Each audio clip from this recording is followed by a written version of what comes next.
Hello, my name is Nell, and I have things to say about disability, chronic illness, and mental health. I have lived with these things for a very long time in many different ways, and here in my videos on my channel, I talk about them. I talk about them to both connect with other people who have been experiencing these things, but I also want to reach out to people who have no lived experience and to hopefully offer some insight and understanding. If that sounds like something that interests you, I would love it if you would subscribe to this channel. Come back every Wednesday when I upload new videos. Let me know what you think of my videos in the comments section, and if you know of somebody who would benefit from or enjoy one of my videos, please feel free to share it with them. Today I want to talk about labels and why I kind of love them. I think labels are incredibly beneficial, incredibly helpful, but I know that not everyone agrees with me. I know that some people believe that labels are restrictive or damaging or even harmful, but for me, labels have often meant a freedom to understand myself and freedom to improve myself. I remember when I first really heard the label of depression in high school, and I went to the school library and I looked up depression in a medical book, and it listed symptoms that sounded a lot like me.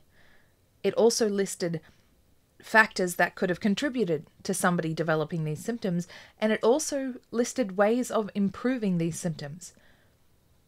Looking at a label of depression didn't give me depression, didn't put depression on me. It was a label of something that was already there, but it also gave me ways of figuring out how I might be able to move past that label in the future. And that's the thing. We don't label an empty box and then put a condition in there, and then you're stuck with it. We label something that's already there for the period of time that it's there. And eventually, that label might change. The severity of a condition might change. The presence of a condition might change. And then the label can be changed or removed entirely. Labels don't need to be restrictive. They don't need to be permanent. And I think that's something that's what some people are afraid of with labels. That once you have a label, that defines you. But we're not defined by our labels.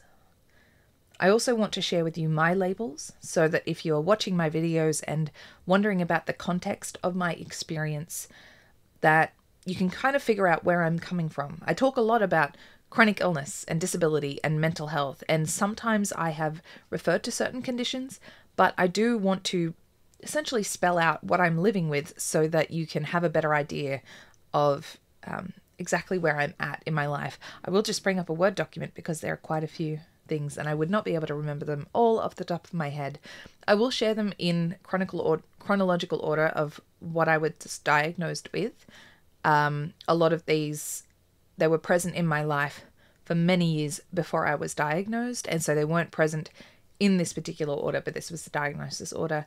I was first diagnosed with chronic fatigue syndrome, which is a neurological disease. It's also known as myalgic encephalomyelitis. I was diagnosed with that when I was 20 by an immunologist, but I'd been showing signs of that since I was a child, and it's particularly present in fatigue. And for me, it is quite severe. For a lot of people, it's even more severe than me. A lot of people are either asleep all day or in bed all day. I was then diagnosed with fibromyalgia, which is a central nervous system illness characterized by musculoskeletal pain. I was diagnosed with that when I was about 21, 22. And for that, I've been on a whole lot of medications for pain for the past 10 years, and I will probably continue to be on that. I was then diagnosed with major depressive disorder. I'd been tentatively diagnosed with depression by a GP many years ago, but this was diagnosed by a psychiatrist. During my time with that psychiatrist, he also diagnosed me with generalized anxiety disorder, which is just characterized by feeling anxious basically all the time. I like to joke that I am anxious on a genetic level. I am a nervous Nelly. I am just scared all the time.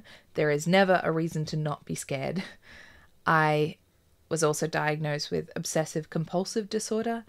I have a lot of obsessive tendencies. When I was a child, it came out in hoarding, and then as an adult, it often comes out in having to obsessively organize things.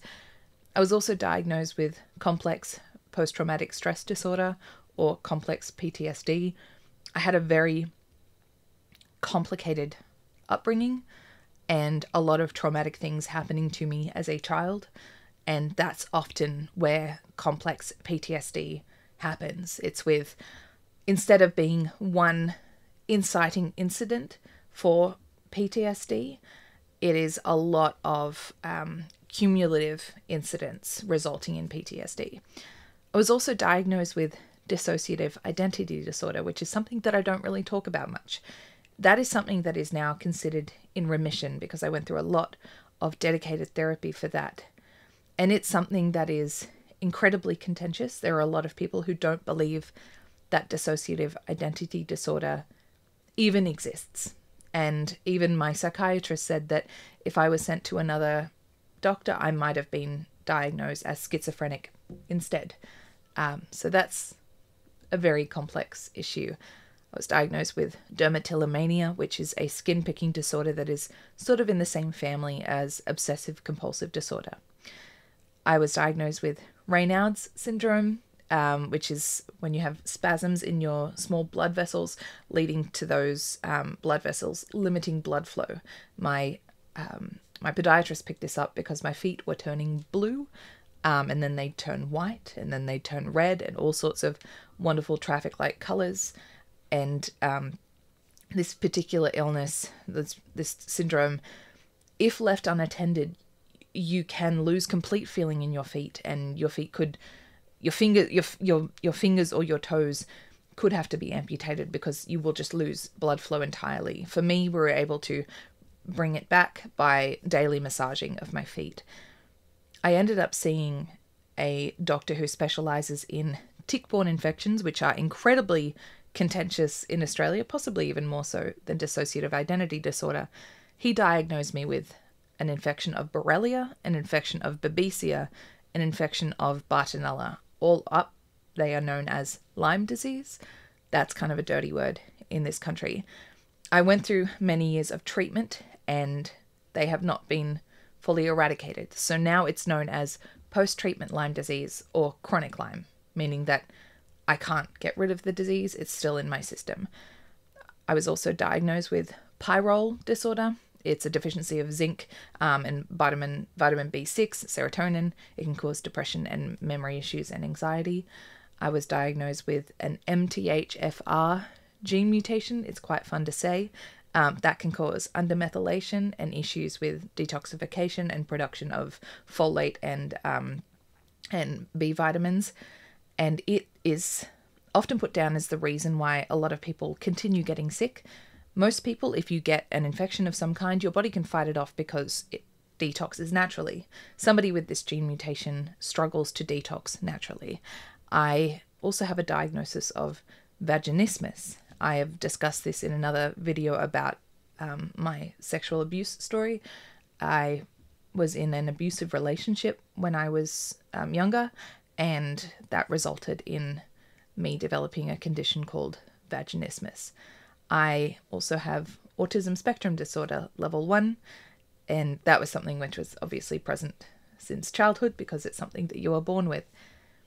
These are my labels, and I'm glad I have them because every time I get a new label, it helps me understand myself. It gives me clues on where to go next. I can look something up and think, okay, yeah, that's familiar. That's familiar. That doesn't apply to me. That applies to me. Okay, what do people with this label do when they come up against this issue? What about this hurdle? How have other people with this label managed to get over this hurdle? It helps me live my life because it means that I'm not going into it blind. If we're all going around without labels, we are going in blind. No maps, no guidance. I love my labels. And eventually, I can get rid of some of my labels. Or say some of those labels are back on the shelf and they don't apply to me. My labels are freedom to me. And I like that. But those are also the context of where I'm living and what I live with.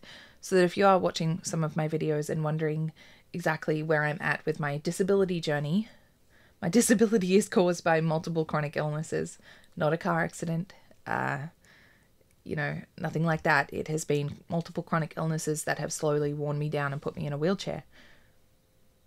Yeah, those are my labels. They are very helpful to me. That's all for this one. Thank you for sticking around. It was a bit long, but thank you. Check out my Instagram and my TikTok, and I will see you in the next one. All right. Bless.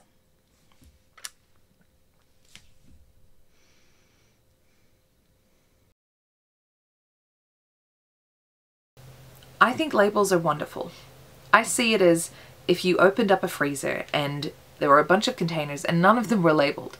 You don't know what you're dealing with. You bring something out and is it lasagna or is it, you know... Where are you going now? Is it lasagna? Is it lasagna? This is not a good metaphor. You did better before.